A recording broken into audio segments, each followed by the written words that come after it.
Hey guys, welcome back to my channel Sonu Kahani. हम Lalan sweets की chapter 11 से स्टार्ट करेंगे।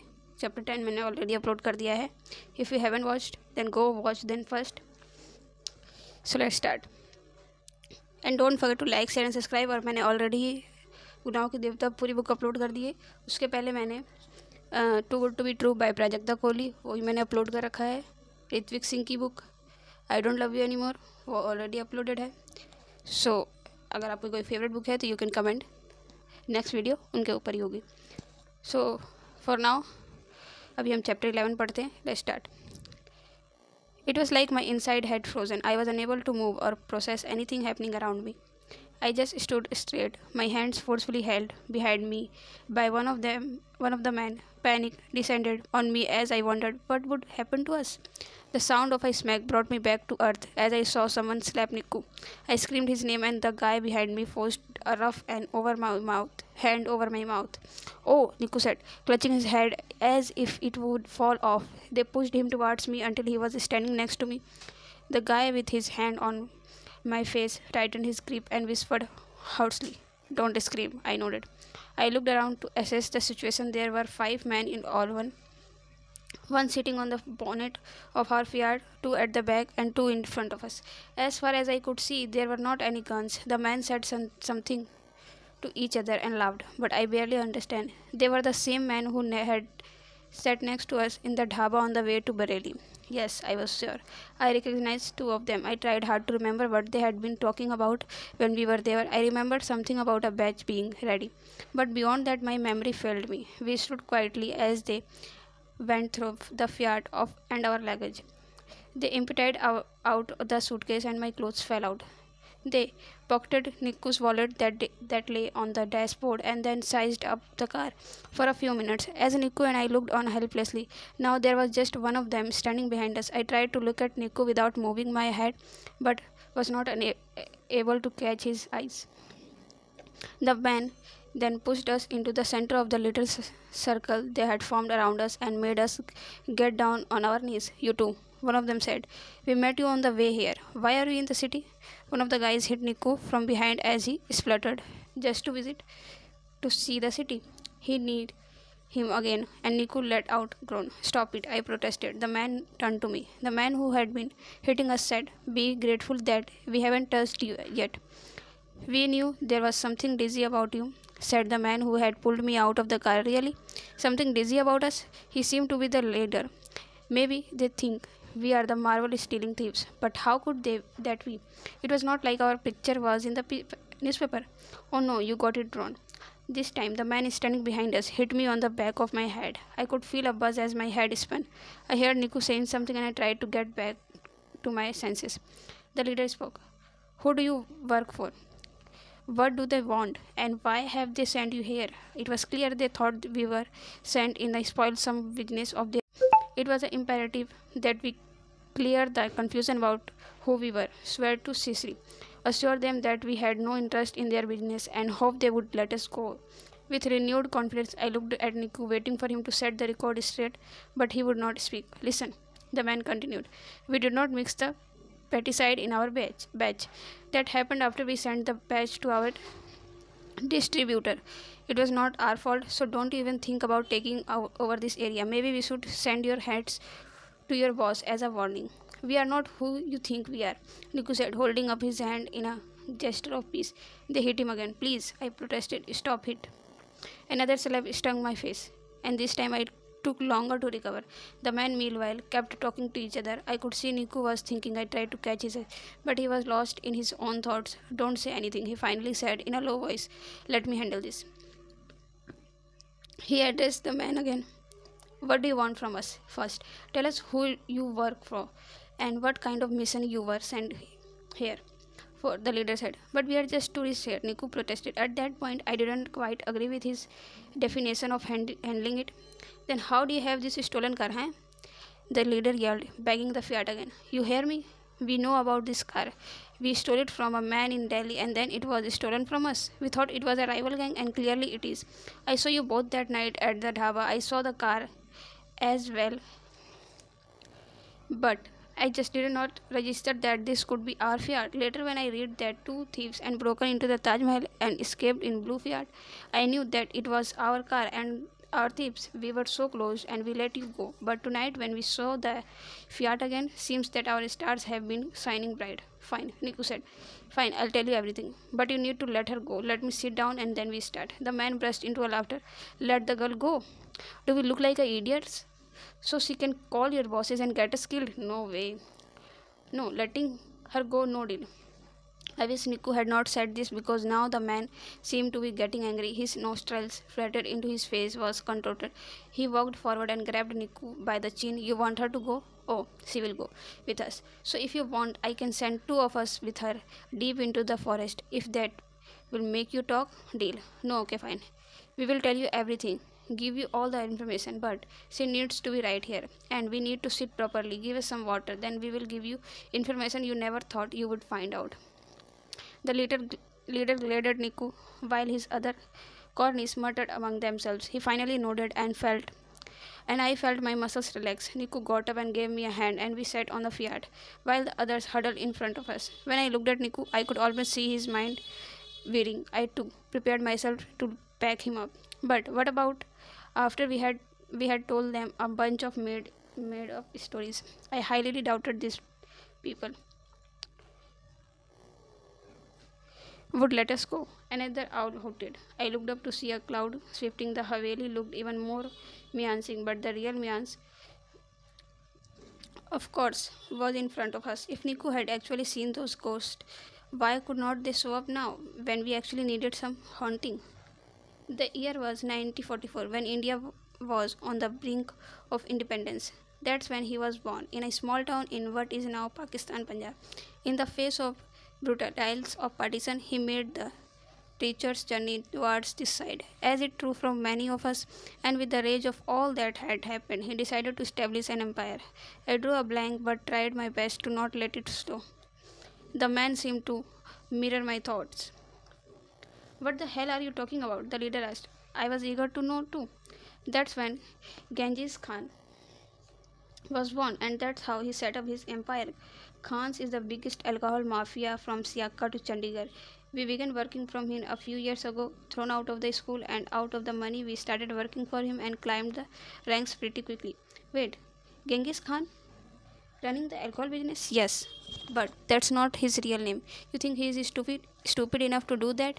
He played his cards right, and things were going well for him until one day he discovered something new, an ingredient that could be added to the monsoon, increasing in potency and bringing down overall cost. Several batches were made and the new moonshine with secret ingredient become a huge hit. People from Siaka to Chandigarh were charmed. So Genghis Khan, of course, thought of spending. It was quite a small belt he had been operating in until now, and everyone knows Uttar Pradesh and Bihar are huge markets. Khan heard that people were mixing pesticide into the moonshine, that some of those people had died. So he sent us to scan the market. I was floored. It was a very good story, considering it was made up on the spot and that had gone only a few minutes to think about all this. Apparently, the leader of the gang that held us captive also thought so because he nodded enthusiastically and said, so my guess was correct. This is what you are here for. Which brings me back to my earlier suggestion. We should cut off your heads and send them to Genghis Khan. Then he will get the message that nobody messes with us. I am not finished, Niku said in an exasperated tone. I really don't know how he managed it since our lives were under threat. You think Genghis Khan cares about us or our heads? We are just pawns in his big game, my friend. He will send others after us, and you hurting us will just evacuate him. Why he sent us here was to have a look at the market, yes, but also because very clear to this place grown the new secret ingredient. He has not told us what it is, mind you, but he told us where it is, and well, we can take you there for the right price. Of course, I am sure it will help you retain your territory. The leader stared at him for a long time before nodding thoughtfully. I kept I kept quiet and knew that Niku was revising in his head all the nonsense he had just spewed. A couple of men protested, saying that they were not sure which part of the story to believe. They also seemed doubtful about the secret ingredient. I had half a mind to jump in and tell them how much of a secret ingredient I had a mind of a different secret ingredient could make, but I chose to restrain myself. Listen, we have nothing to lose, the leader said. Let them lead us to the site of secret ingredient, then we can do as we want. Henny Cook protested. That's not fair. How do we get the assurance that you won't kill us as soon as we show you the magic ingredient? We need a safety net. The leader stepped forward and growled. The fact that we are Listen, we have nothing to lose, the leader said. Let them lead us to the site of a secret ingredient, then we can do as we want. Heniko protested. That's not fair. How do we get the assurance that you won't kill us as soon as we show you the magic ingredient? We need a safety net. The leader stepped forward and growled. The fact that we haven't harmed you yet is your safety net. You are our prisoners. Now I don't have a taste of killing. Let me be a frank. Girls, yes, but not killing people. Although, if what you are saying is a lie, I won't mind beating you up to a pulp. Both of us nodded, terrified. So, where to now? He asked. Well, past all these fields and just before your factory is the main road that leads us to Lucknow. On the way, a few kilometers from here is a road that leads us into the interior, which is where the secret ingredient grows. Okay, the leader said nothing. Leader said, nodding, looking at his team. We can go, and you come with us, both of you. We should probably wait, boss. It's too dark now, right now. One of them said. The rest of the gang agreed, opening up some of their own tharra and offering it to us too, which we refused politely, making them laugh. They soon started chattering, keeping a close watch on us. I don't dare to talk to Nico. In fact, I was wondering how the hell we were going to get out of that mess. When we heard police sirens and some car doors slamming, everyone froze. Calm down, the leader said. Just to be very, very quiet. They are on their regular patrol to the Haveli. Just don't make any noise. The policemen were quite a distance away. I craned my neck to have a look. There seemed to be just a couple of them. I pay these policemen every week, the leader said. They can't harm us yet. He did not sound convinced, and I knew it. Mustering my silliest, loudest voice, much more than the one I used advertise Ultimate Mathematics Tuition Center, I yelled, "Help!" Everyone heard it. The footsteps paused, and there was a second of confusion right upon the leader's face, followed by a fury and Niku's panicked movements as the men around us screamed. The leader laughed at me as I opened my mouth to yell again, but Niku seemed to have anticipated this and threw a stone at him, jumping off from where we were sitting and pulling me along. Now we both started shouting for help, even as the gang got into the Fiat and drove off, leaving us standing there. They stole our Fiat. Our Fiat. Technically, it was theirs, I reminded myself second later. The policeman had reached us by then. We held up our hands as they rounded on Niku. I quickly intervened to clarify that I had not called for help because of Niku. Well, why then? One of the policemen asked me, annoyed and clearly doubting our intentions. There was a big dog. He was almost at our throats, and then we heard footsteps, and I yelled. So he went away. The policemen looked like they did not believe my story one bit. What the hell are you doing here in the middle of the night anyway? Neither of us had an answer for that.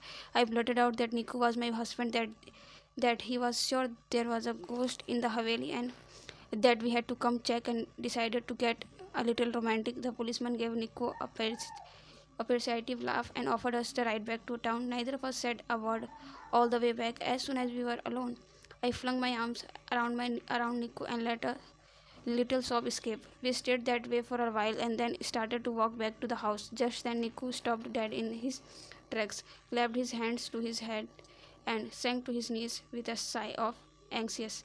What happened? I asked, kneeling down next to him. Our stuff, Taru. Our stuff. It was all in the car. We lost everything. All the money, my IDs, our clothes. Everything was there.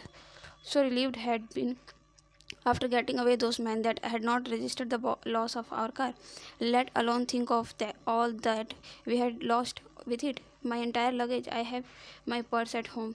I tried to console him. We did not take the backpack. Remember, at least that's still at home. He nodded. Yes. I had taken my wallet to buy the earrings. I touched the earrings that I was still wearing, the one we had brought before attack. We decided to sneak into the house, get the backpack, and leave. As we had already said goodbye to the family and did not want to explain why I didn't have our car anymore. Just a little before a daybreak, we caught a bus headed towards Delhi and sat on the seats at the back. It was a run-down local bus. Before we knew it, a third man squeezed in on the seat next to Niku, squeezing me against the window. As soon as the bus started, he took out what looked like a dirty piece of cloth and pulled it over his head. If he thought that he was fooling anyone, he was not. The man was obviously smoking a beady under there. None of us said anything though. I crossed my arms over my chest. Why the grumpy face? Nico asked. I raised my eyebrows. Seriously? I mistrust Delhi. I don't want to go there.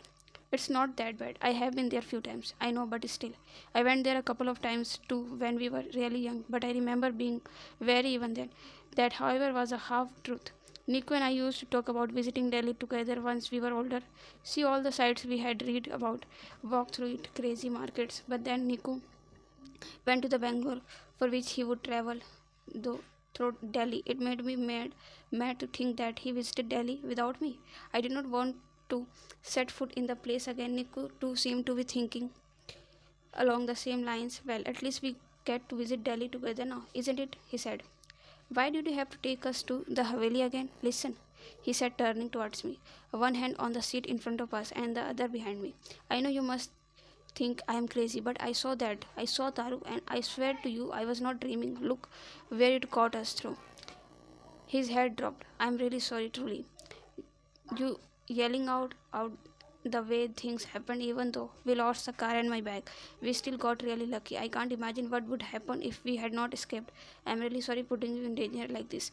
And yourself. And myself. I just didn't expect. I know, Nico, I said, placing my hands over his. It's not your fault. I'm sorry you lost your all stuff.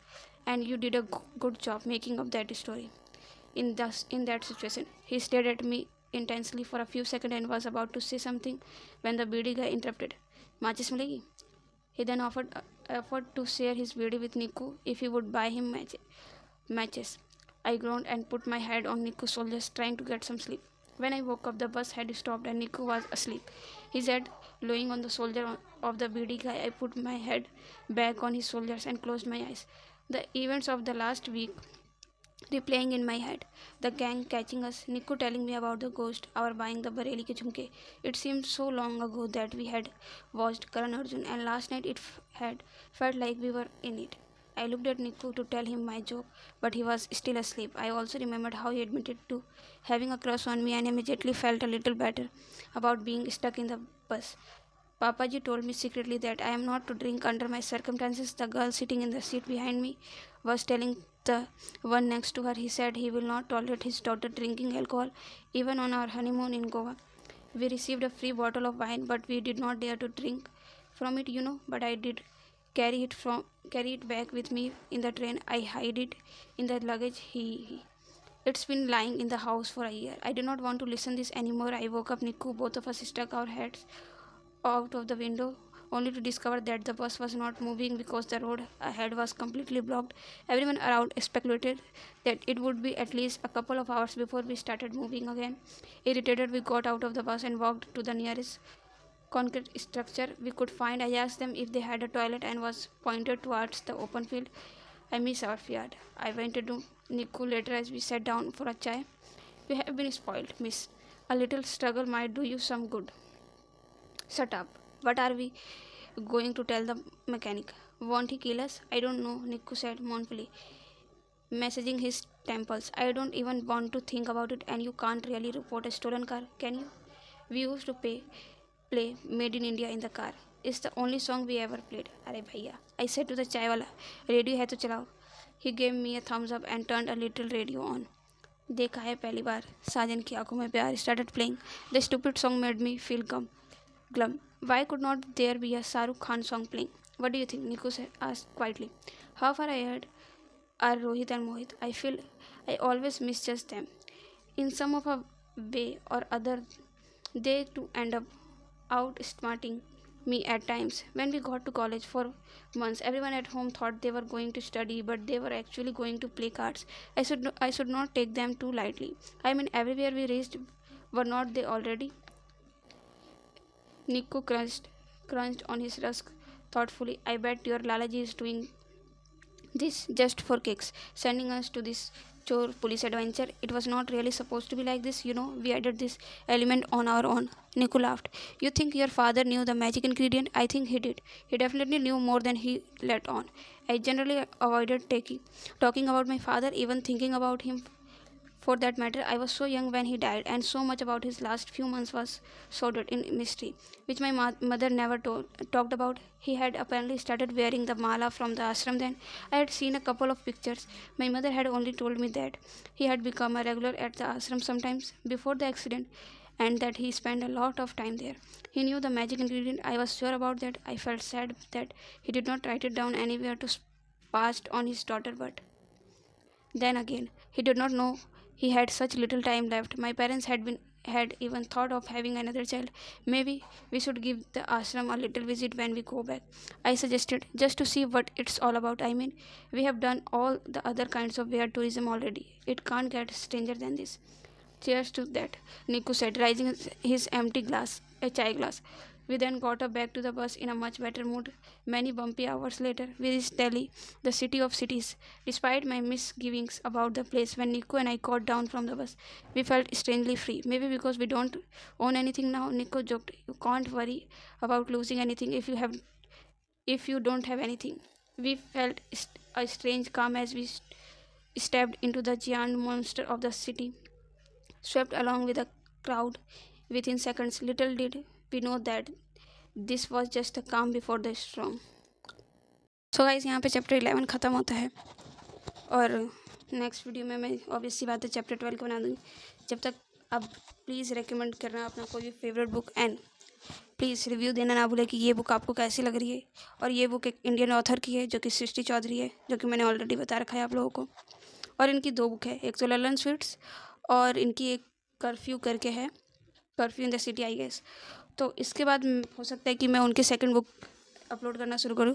For now, just do comment your favorite books and don't forget to review and please subscribe. Thanks for watching.